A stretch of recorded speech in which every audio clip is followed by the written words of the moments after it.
Hello and welcome everyone to today's Achieve Engagement live webcast. My name is Zach Doms, your community lead.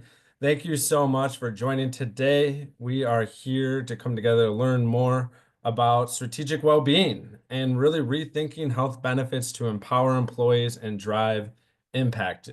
Sponsored by Capital RX. I'm really excited for this session to learn more with you all. If you're familiar with our programs, you know how much we love social learning. So as we go through this program and unpack some of these items, make sure to engage with it. Add your own thoughts in the chat, add your questions, add in some of the own ways that you might be innovating in this space within your own company. That way we can learn with each other. And we can also tailor the experience to maybe certain questions, problems, challenges that you're navigating today, which I already see in the chat right now, people adding in where they're calling in from. We have Robert in San Diego. We are all the way international in Bangladesh, Harrisburg, Chattanooga, Wyoming, Brooklyn, New York, Baltimore, Oshkosh, Wisconsin. All right, Christine, I'm in Oconomowoc. Love to see a Wisconsinite with us. But yes, that's what this is all about, that social learning experience. So make sure you add those in the chat and also make sure to use the Q&A function. We're going to unpack this in more of a discussion mode. So if you have certain questions, you can actually click the Q&A, put them in there, and I know our speakers and experts will be able to dig into those specifically for you. Some other housekeeping items. Yes, today is being recorded. We will take this recording and we will post it in our resource library within a day or two. So if you're like me and you want to re-listen to the notes and the learnings, that's where you'll be able to find it. And then it's also approved for SHRM and HRCI credits. So if you want to take advantage of those, we'll be sending those credits in the chat at the end of the session, as well as in our follow-up communications. All right, that is all I got for opening remarks. We're going to kick this off, and I'm excited to welcome a long friend of Achieve Engagement. You would have already seen him if you joined our People Dev event about a week ago, as well as some of our previous programs, and that's Dan Schawbel. Dan, welcome. Thank you so much for being here with us. He's managing partner at Workplace Intelligence, so very lucky to learn with you again this week. So Dan, welcome, and I'll hand it over to you. Thanks so much for having me, and I'm really excited to share this amazing content with everyone. Thanks everyone for joining us today for this really exciting webcast. It's really a conversation that will help you rethink your health benefits so you can empower employees and drive impact. And I'd love to introduce our presenters today. The first is Jeff Hogan, who is the president of Upside Health Advisors, a national consultancy providing advisory services to payers, providers, health systems, employers, and health tech point solutions. So Jeff, really excited to bring you into this conversation, as well as Kristin Begley, who is the Chief Commercial Officer at Capital RX and an industry leader in health information technology innovation and the pharmaceutical supply chain. Kristin is also responsible for expanding and growing Capital RX's commercial business and oversight of market-facing initiatives. So they're very busy, and we're really lucky and privileged to have them here to discuss this very important topic. Welcome. Thank you so much, Dan. Thanks for having us. All right. Well, again, thank you for having us today. We're excited to be here. Just a little bit about Capital RX before we start this. I am a pharmacist, so I will try to keep this as exciting as possible. What more could you want to talk about but prescription drugs and what's going on in the industry, and go from 101 to 301. But Capital RX is about 8 years old, and we set out with a mission to change the way drugs are priced and patients are serviced to create enduring social change, really as a foundation, as a technology platform that happened to start in the PBM industry. You're going to hear a lot more from Capital RX as we move on. We've made a lot of waves in the industry so far, and you're going to hear about those from 101 to 301 today. But as we've gone through our mission, we realized that we needed to give the country the infrastructure it needs for the healthcare we all deserve. Most of us are running on infrastructure. Our claims were served on infrastructure that was built in the 90s or even earlier. And it's not really hitting the places that we need to go to for value-based care or individualized benefits. And so today I can say not only have we been very successfully processing in a financially aligned model prescription benefits and providing the best service in the country, but we're now also processing medical claims. There'll be more on that later on future webinars, hopefully if we get invited back. And with that, I'll turn it over to Jeff to talk about current state.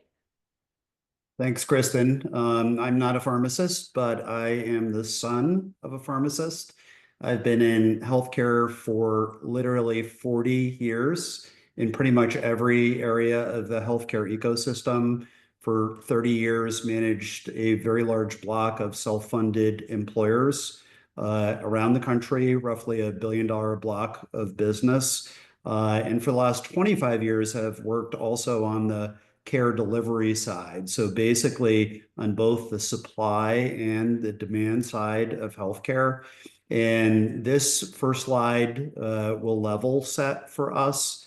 We are, as a country, our healthcare system continues to be plagued by fee-for-service, volume dependency, lack of accountability. All of your employer groups are basically treated in the same way in an unaccountable fashion. And we have supply and demand moderated by our payers, the BUCAs and their networks and what have you. We've seen tremendous consolidation, integration with the carriers, and also burgeoning chronic care problems solved with the same blunt instruments, if you will, on the marketplace. Literally, COVID, though, has inspired some specific changes that are occurring in our marketplace, including some compliance things that are inspiring change and inspiring all of you to change the way that you procure healthcare, to make it more focused on patients, to lower your cost, to spend only in the best interests of your employees, and to use, and you'll see this will be a common theme for our discussion today, to allow you, to permit you, in fact, to require you to secure your data on your group to show how your group specifically is different and how you can use that data and analytics to procure, to buy things, to contract only in the best interests of your plan members. This is really the opportunity for everyone that's on the call today, certainly using transparency and other measures, but most specifically using data and analytics to help you do things better for your employees and their dependents as well. And so if you think about it, prescription drugs, it's the most accessed healthcare benefit that we have. And if we're compliant and we're on the right prescription drugs, we could shrink that total healthcare balloon. And if you've turned on the TV, I think it might be the only bipartisan moment that we have in this country right now. We all agree that prescription drugs cost too much. Some of that's pharma, but some of that has been the existing model that we've all grown up with. Financial opacity in the prescription drug market. We all 10 years ago, 20 years ago said, I'll take a free admin fee. There's no such thing as a free admin fee. And so money was made in different sectors. PBMs were allowed to make a little piece of the margin off of the cost of the drugs. Price discrimination. Let's be honest, the bigger you are, the better deal you got. The smaller you are, the worse deal you got. And sometimes they took from the small guys to pay off deals with the big guys. This is a very standard practice in the PBM industry. Misaligned economics, meaning, the more you spent as an employer, the more the PBM made, which is not exactly the partnership that you would want. Operational inefficiency goes back to the fact that our technology platforms were not very strong. It took a lot of coding and a long time whenever you want to make a change. And really the small market got left behind, which I would consider 2,000 lives and under, 2,000 total belly buttons. So Capital RX set out to make a public ledger. We use NADAC as our pricing model, and I won't go too far into that today, but it's something that is a survey of how the retailers buy the drugs. The government uses it for Medicaid.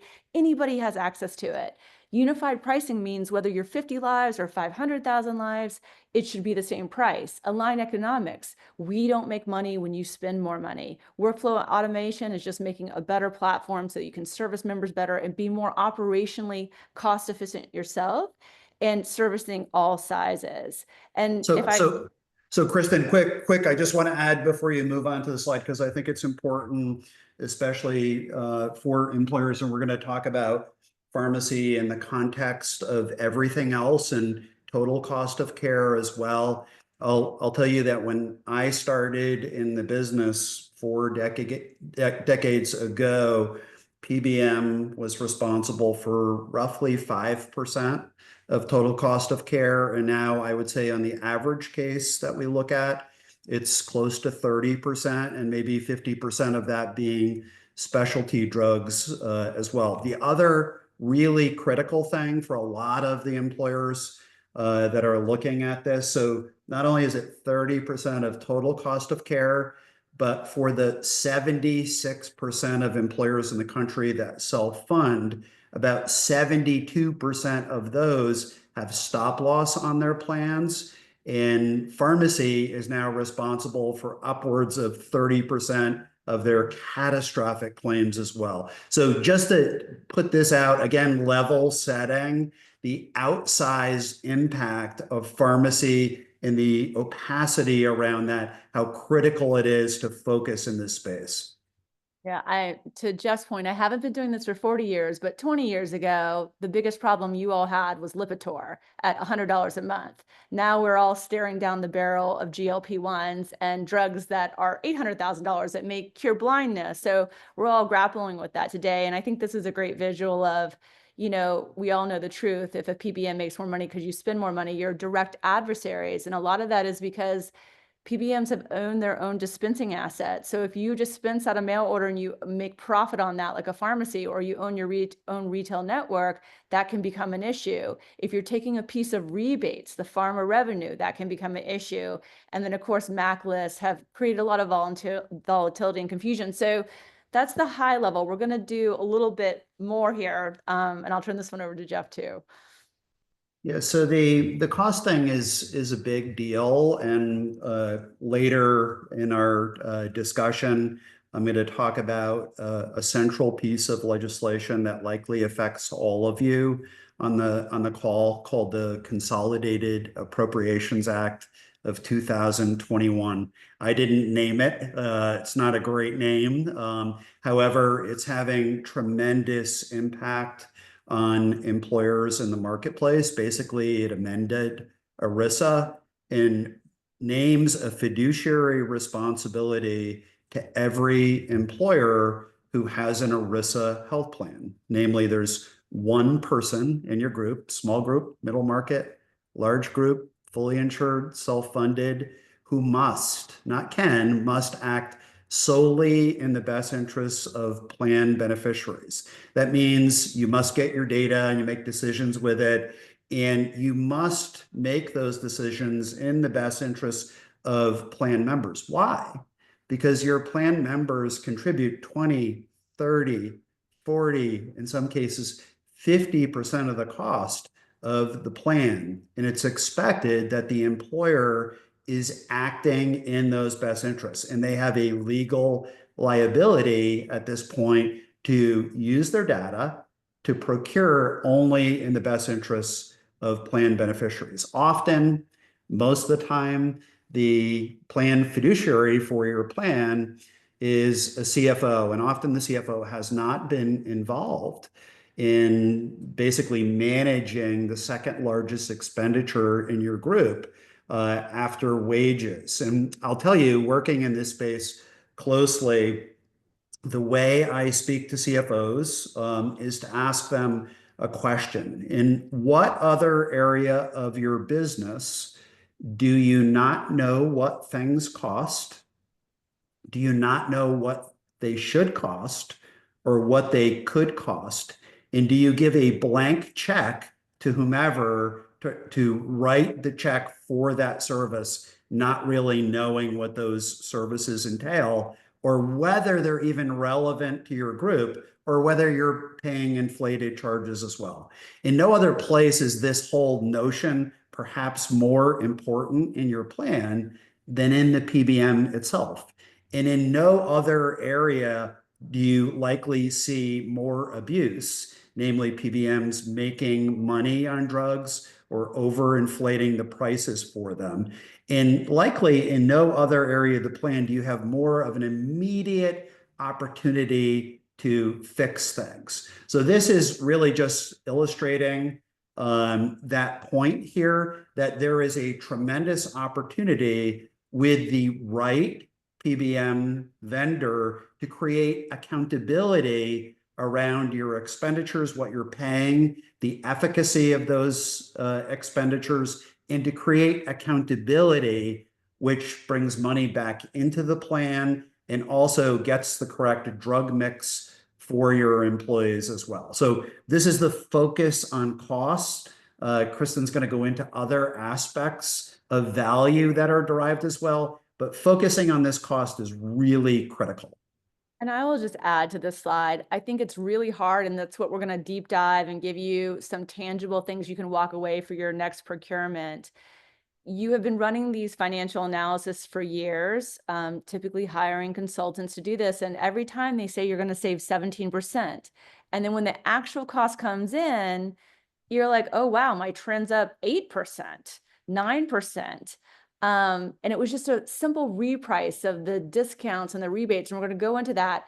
If an actuary got a hold of that same RFP, they'd say, no way. Historically, we're going to give you a 5% trend. We're never going to say you're going to go down 17% on your prescription drugs. If you had a stop loss vendor and they were at risk, more accountability going to the right, now they're in the orange, they're going to probably put a 9% trend on what they think your past spend was.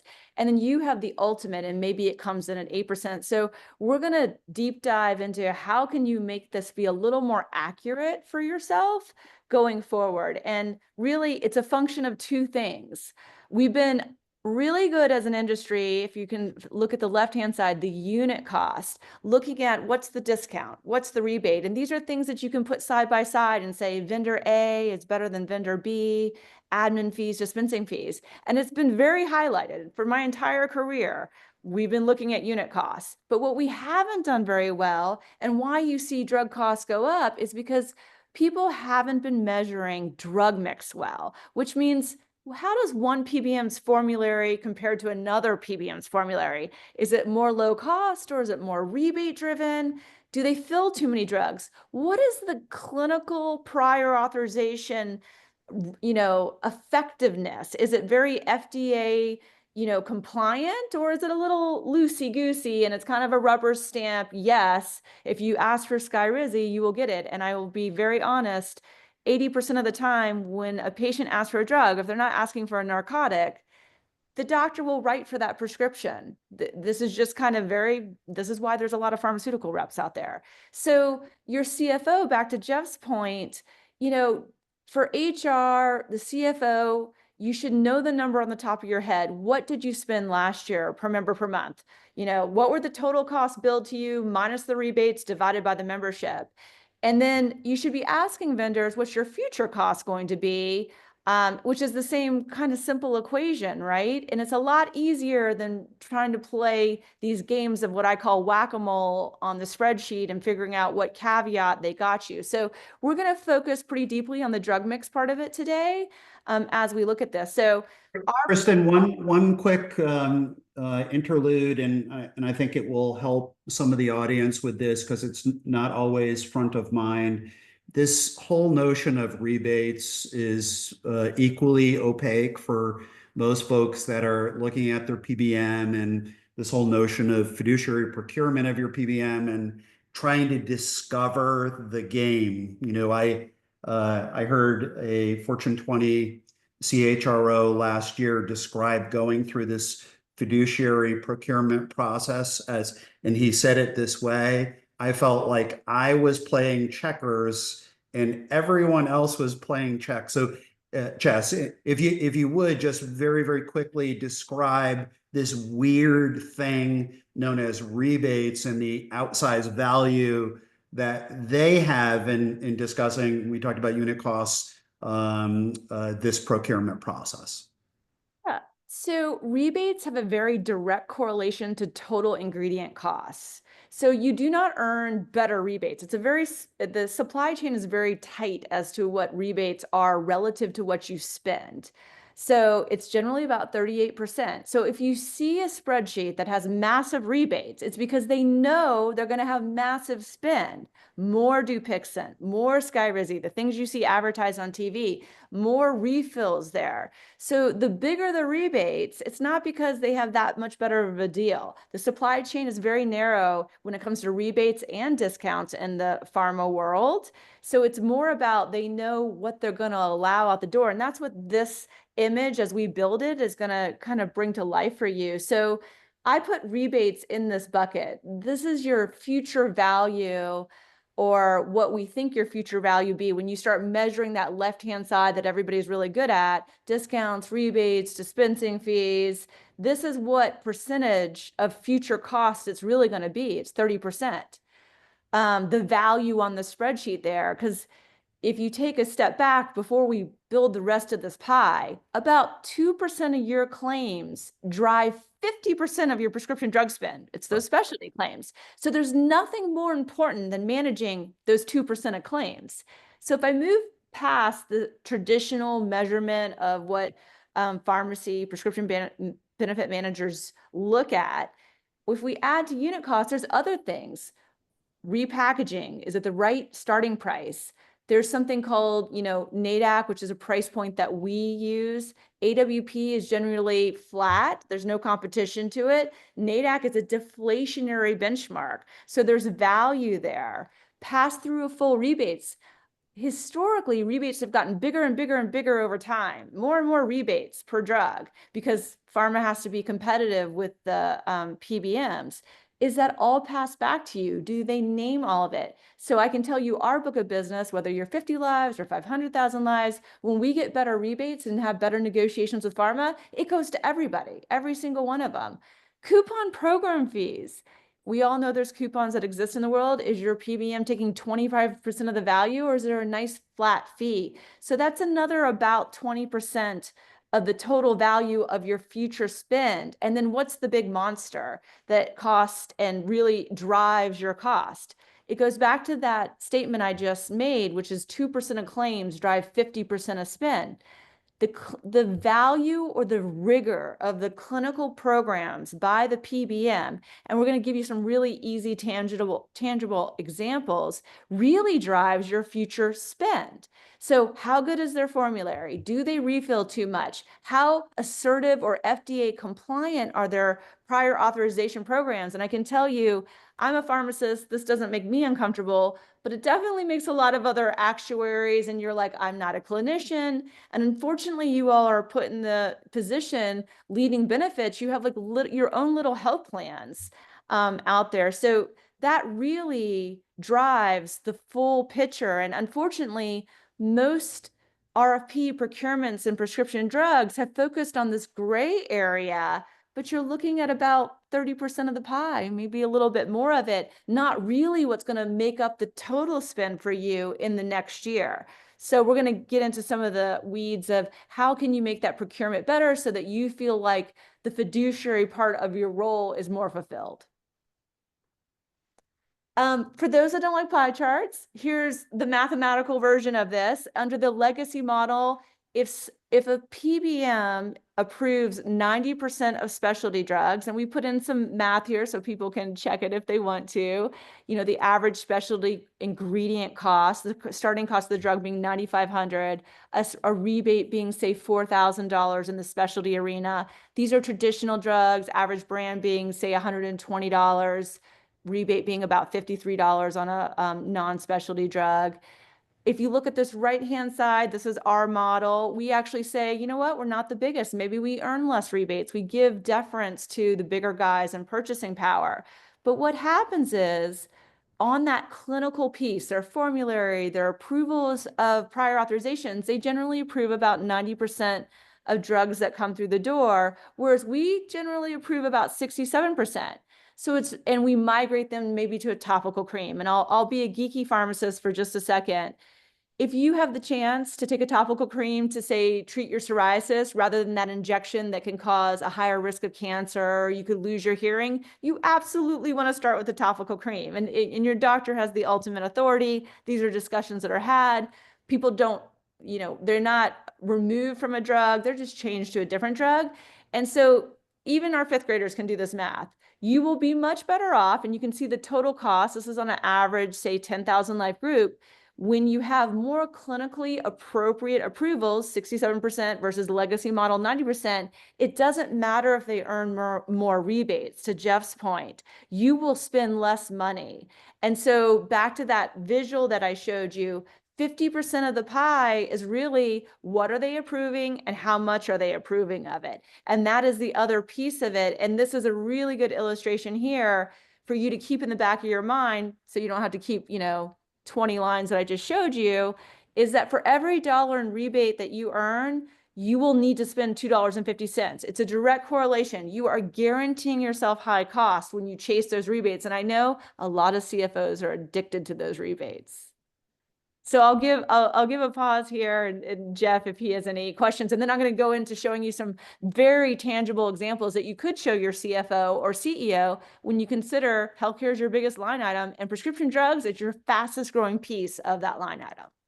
And just by the way, there are other parties, other intermediaries who are equally addicted to rebates, including brokers, who often will consume part of your rebates if you're not checking on your own accountability, and your TPA. It could be your BUCA or the third-party administrator often are also grabbing part of your rebates because they're attractive. We will often see TPA admin fee offsets that never make up for the rebates either. We'll get into that a little bit in a little while when we talk about analyzing contracts and things like that, how we discover some of these abuses and some examples of those abuses as well. Perfect. Okay, so now it's going to get a little bit easier to follow. What does drug mix mean? So we receive data all the time. We have clients that come over to us. So this is one Humira member, number one drug. Before GLP-1s, Humira has been the number one drug for years and years and years. So the typical way a PBM allows refills, this is one patient, one member over a year, is they generally let you fill your drugs at 75% complete or 85% complete. So we just followed one single member, and these light blue sections, they got it 7 days early. They got it 7 days early again. They got it 7 days early again, and so on throughout the year. And what happens is this member ends up, one member, with 88 extra days of Humira, which costs the plan $38,000.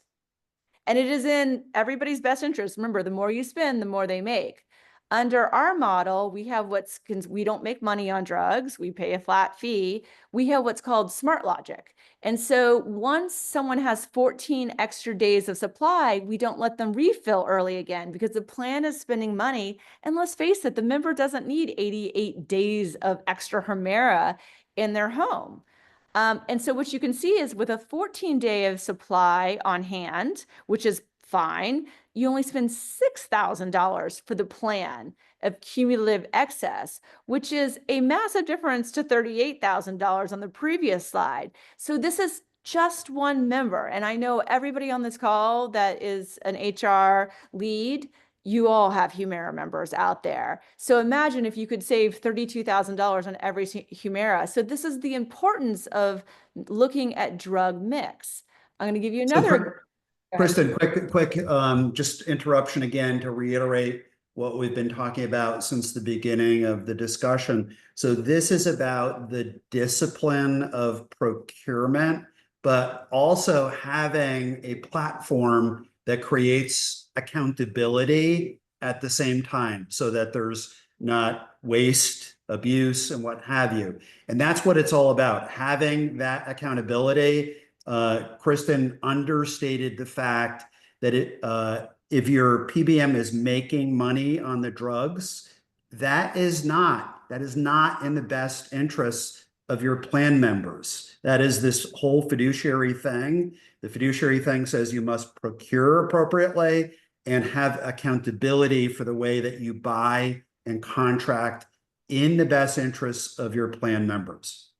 And if anybody is wondering who Judi is, that's our adjudication platform. When you see this at the top, I failed to mention that in the beginning.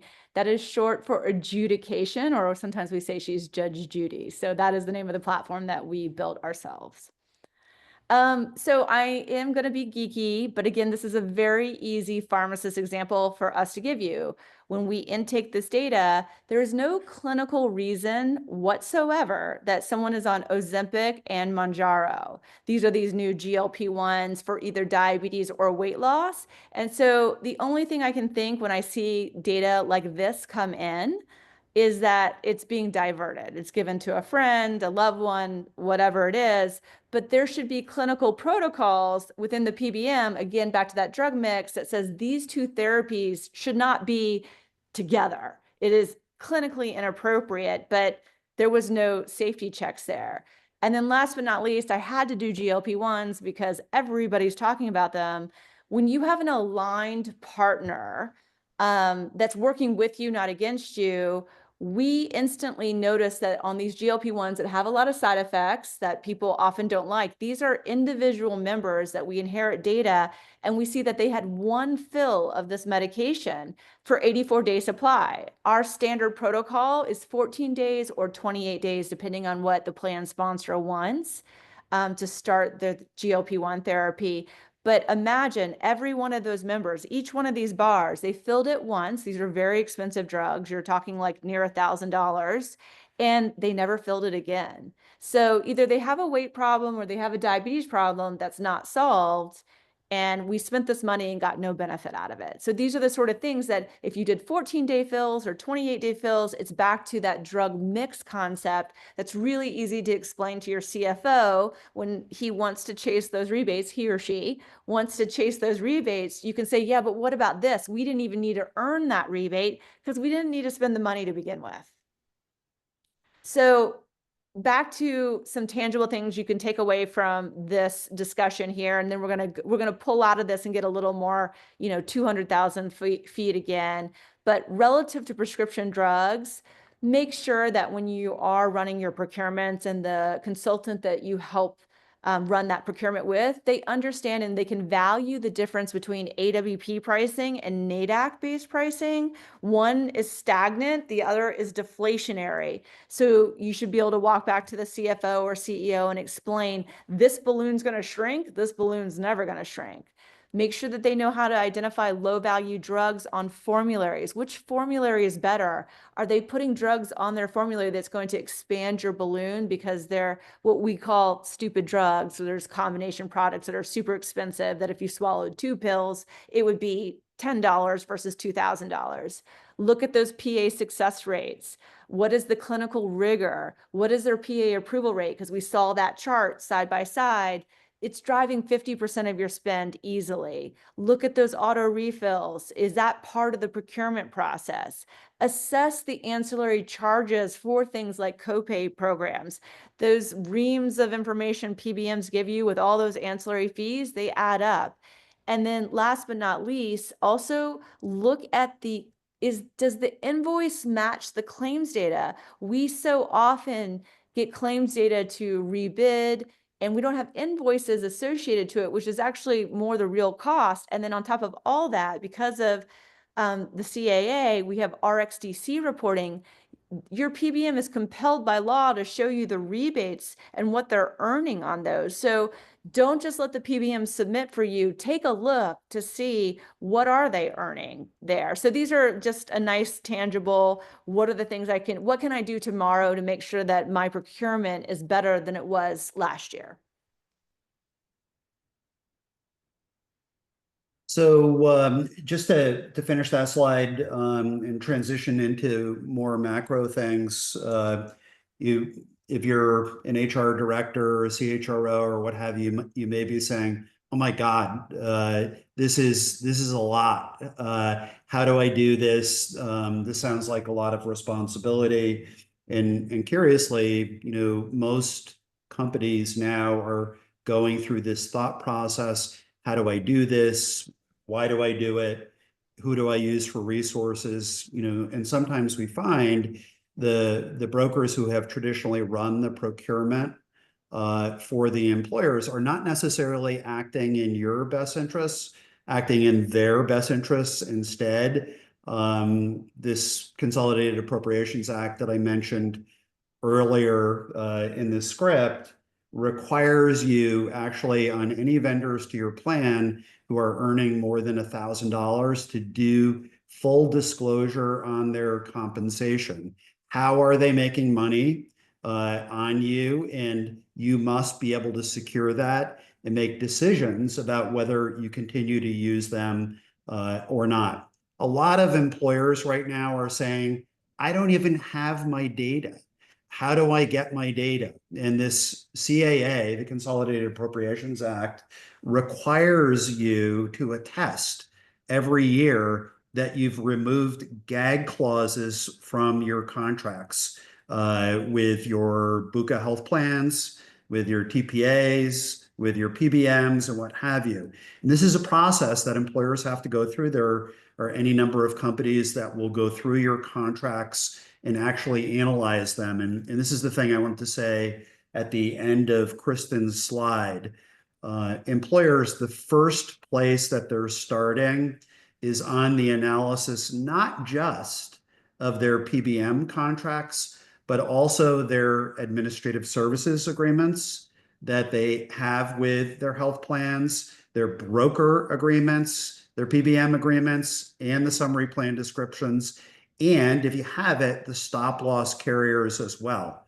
Because in these contracts, we find additional conflicts or ways that you lose rebate money, namely brokers are taking that money or TPAs are taking that money. You discover it. This is the place in these contracts where you may discover that a broker is adding in compensation $1 or $1.50 per script to your costs that you would not even have seen on your PBM data. This is in addition or as takeaways as well. And I'll describe a few of those situations a little while. These are things that you can look for, and we find in most every plan when analysis is done on these contracts. And by the way, once you discover these problems, how do you fix them?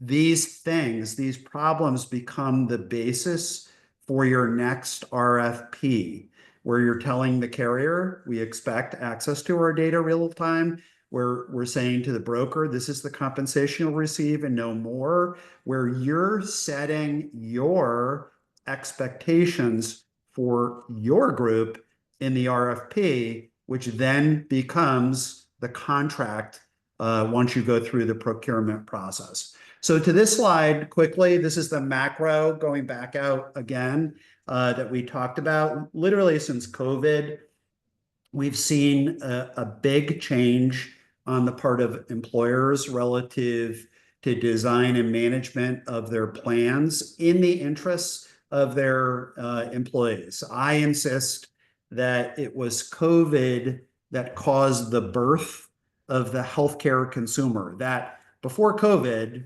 when people, when COVID hit and people couldn't get appointments with their doctors or surgeries or had access to care, they really hadn't expressed their interests, needs, wants, and desires to the marketplace. Unfortunately, many of our benefit leaders have had to put up with the result of that, which was that billions of dollars poured into health technology companies to create point solutions. Many of you are plagued by point solution fatigue. I spoke with an employer yesterday that you'd all recognize that has 39 separate point solutions off the side of their plan, none of which shows ROI into the data or analytics, but they have to manage as well. So this was something with the birth of the healthcare consumer that many HR folks said, hey, I can solve some of these problems that I may not be getting from my health plan, but now we're plagued with having too many of these things that aren't integrated into the plans as well. So just some of the issues that we dealt with. So this whole Consolidated Appropriations Act thing is really important. It's really causing every employer to focus on the liability to the group. And by the way, the fiduciary liability extends to a board of directors if you have one in your company as well. And we're already seeing big breach of fiduciary duty lawsuits in the marketplace with employees suing employers for not doing due diligence on purchasing health services appropriately. Many of these lawsuits are related to not doing due diligence on PBM appropriately, where an employee is paying 500, 600, 2,500 times the cash price of a drug. And remember, these are also employee monies. So this whole notion of disciplined procurement, specificity, and due diligence and accountability that comes with it is really a critical aspect of the liability that every employer has right now. Kristin, next slide, please. So the big focus for most employers now, think about it, in the past, you've relied on an intermediary, Blue Cross, United, Cigna, Aetna, Humana, whomever your carrier of choice has been, to moderate these supply side solutions for your risk specifically. And in many, if not most cases, you've selected open networks and allowed your folks to go to anyone in the network. And what we've seen is a perpetuation of variation in cost and quality. These things don't meet specifically the needs of your population.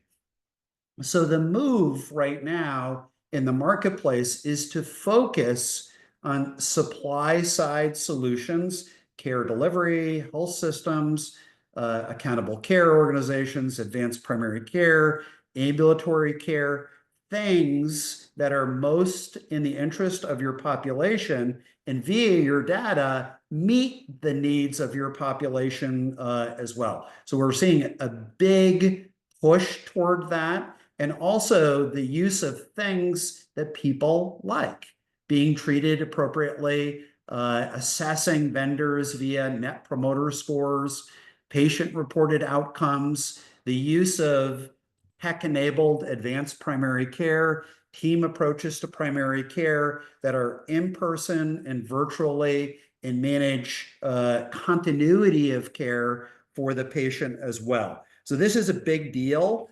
for many of your organizations. Starting out, you'll focus on episodes of care like arthroplasty and colonoscopy and childbirth and things of this nature that are high volume but have high variability in cost and in some cases low quality as well. And I think, to start pulling this back up together, the way we see this is technology underlying everything. And we see a new future that's very modular. So number one, if you're looking from the left to the right, we like to say, never move again. If you believe there's better pricing out there or back to those better point solutions that really do make a difference and are showing ROI, you should be able to have open APIs, instantly plug into them. And the system should work together and it shouldn't be fragmented. So of course, we need to manage the CAA compliance. We need aligned financial models, no conflicts of interest with your vendors, data storage. It's your data. It should be safe, should be secure. We shouldn't have hackers there, but it is your data that you should always have access to since you are buying for your membership, for your employees. Full rebate payment access. You need an agnostic network so that you can plug and play the best of breed solutions. And I do understand, and I think Jeff and I have talked about this a lot, the biggest fear for most of you is that you have to change, you have to go through an implementation with a new medical vendor, whether it's pharmacy, medical, a point solution, there's new ID cards and all of those things. What if you had a platform that plugged into everything and you never had to move again? You own the website, you own the ID cards, you plug and play the best vendors out there that you knew you were securing the most aligned deals to you. So that's kind of how Capital RX sees the future. I don't know, Jeff, if you want to add on to any of that, and we have one more slide and we can open it up for questions. Yeah, no, I think that's a really good summary. And we just talked about PBM here. For many employers, I'll tell you, 52% of specialty drugs are on the med pharmacy side, and this is the hospital charging for infused drugs. In many of the markets that I work in, hospitals will purchase a drug at 340B and mark it up 4, 5, 6, 700% and add a $50,000 facility charge. There are equal opportunities to change up site of care and to purchase much more effectively there. Again, without hitting your stop loss. So hopefully this kind of primed the pump of your thinking about the importance of your own data, the fact that your group is unique and has unique needs, and using data and the correct vendors to help you procure more responsibly in an accountable fashion as well. And we just pulled together a slide of the holistic, what we talked about today, on the left-hand side being the ideal state, and the right-hand side, kind of the state that we're in today, traditional contracting, fee for service. It doesn't make sure that your physician doesn't treat you more often or pay him more to make sure that you didn't have the heart attack. Unfortunately, we're all out there with Dr. Google. There's so many digital front doors to go to. We need easy access to patient education, more preventative focus than treatment-based. Back to the optimized sites of care that are connected, to Jeff's point, that when we do have these other vendors, that we have access to the data and the information that they're getting out of there. And then net promoter scores, we must start caring about the patient experience. So I don't want to shortchange anybody on questions. Jeff, if you have closing responses, I know I have our email address up here. If anybody wants to find us afterwards, and we're going to open up for questions. Jeff, if you have closing remarks before we do that. No, I think let's just take some questions, give folks the opportunity to opine.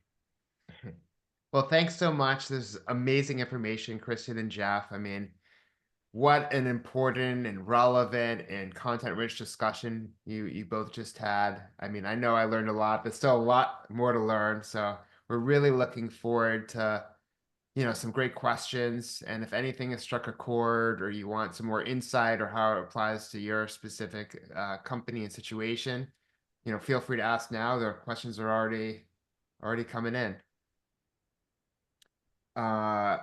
This is a good question. What is the minimal size of company in terms of headcount you work with and see benefits from? Generally, I mean, we have groups that come in through TPAs that are 50 lives.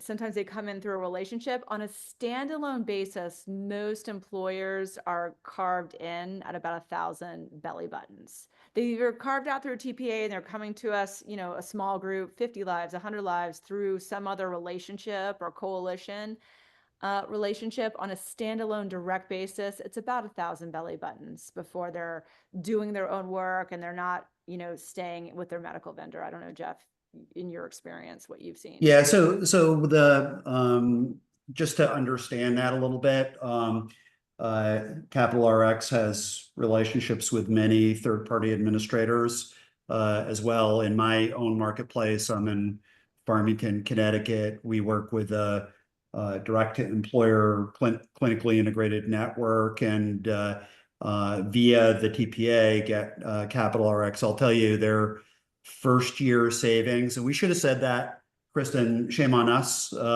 just on this small group. And the small groups often will show, in some cases, greater results, was close to $26 PM by going to this appropriate arrangement where the PBM is not making money on drugs. Think about that. You can use that money to pay capitated and advanced primary care or any number of things in your plan. Excellent. The next question is, this discovery of fiduciary obligations has me worried. Are there independent third parties that can audit all aspects of broker, vendor fees, rebates, and more? Yeah, there are a whole bunch of organizations out there that are really working in this space. I will tell you the starting point for most companies, whether you're small, medium, or large. And I talk to tons of CHROs and HR directors and stuff like this who say, hey, look, I'm doing everything here. I've got family medical leave. I've got all of these other things going at the same time.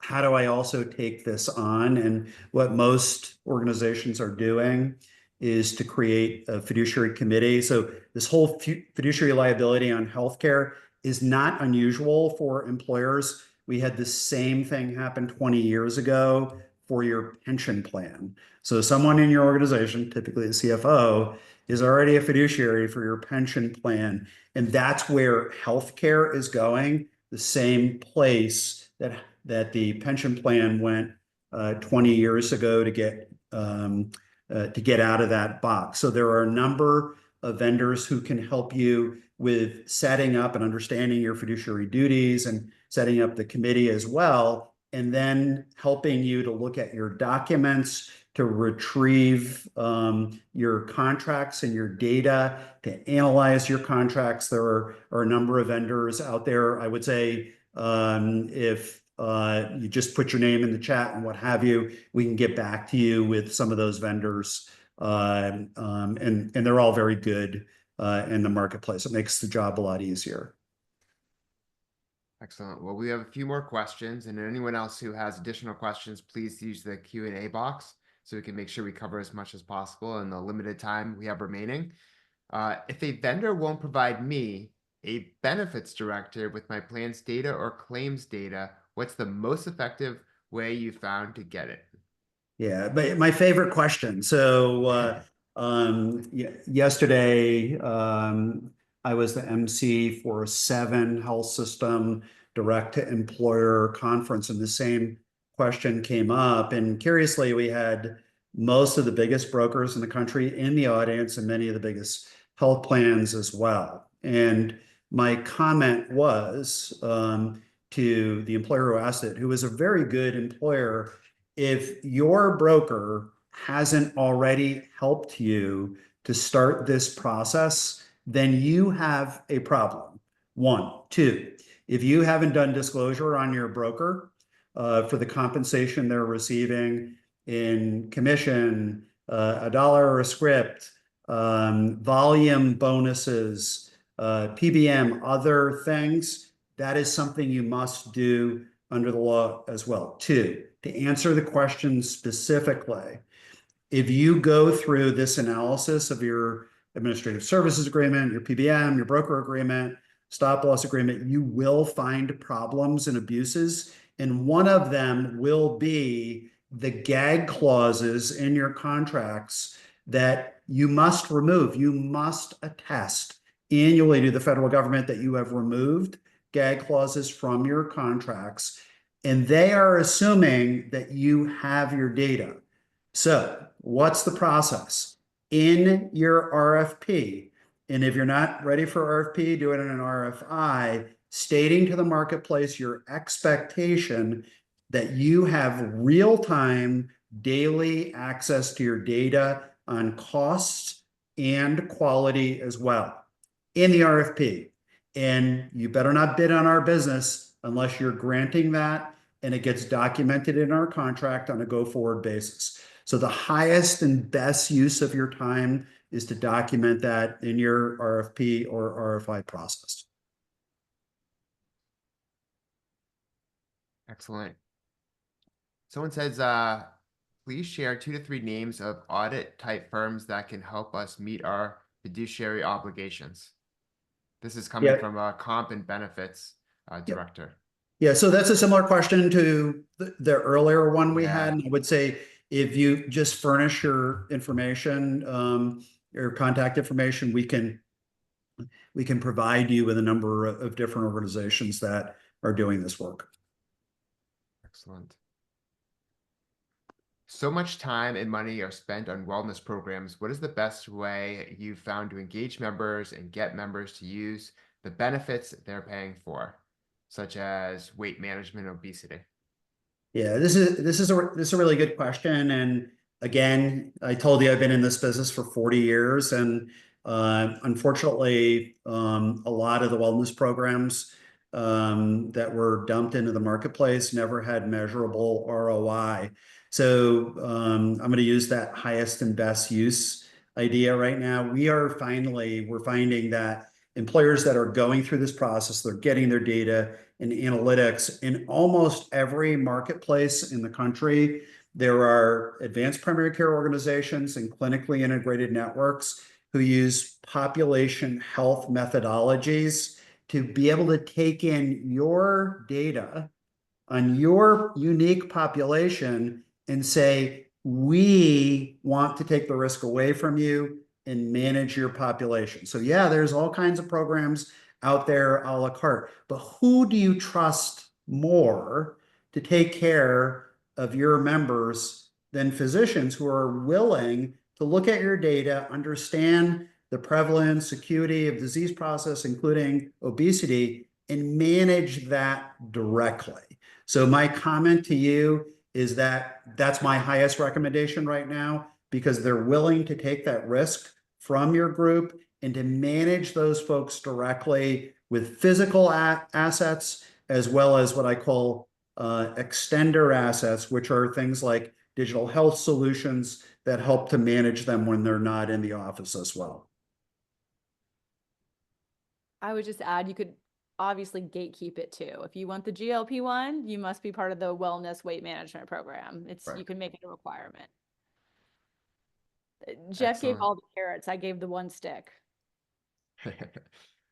We are out of questions now. Do you have any final thoughts? Either of you or both of you? Yeah, one quick comment, and we just dumped a lot on some of you hadn't heard some of these things in the past and are really burdened. HR people are very caring and compassionate people. I've found in the past they're in that position because they want to take care of people and they want to do what is in the best interests of folks and what have you. I would say that this is hard. In getting appropriate resources to help you with the process. You will be astonished when you look at your contracts, how much value is extruded from the dollars that you're spending, and astonished at the opportunity that comes from going through this process. We have an employer here in Connecticut during COVID that went through this, and in the first year they saved 37% of total cost of care. They went back to $10 copays. Everyone got a raise and a contribution into their 401k. This is emancipating for most employers when you finally focus on your unique population and demand respect for your unique population as well. We very much appreciate being invited to speak today. Great session, lots of people, great questions, and thank you so much. Thank you. Thanks both of you. And just note that you'll be getting more information, email notifying everyone here of the recording, the Sherman HRCI credits, and we'll keep the conversation going. And I thought this was excellent. Capital RX always brings some of the best spokespeople in the industry, so it's always a pleasure. This hour went by very fast. Despite all the amount of content shared, it went by real fast, so kudos to both of you. Thank you. Thank you. Have a good afternoon. Thanks, everyone.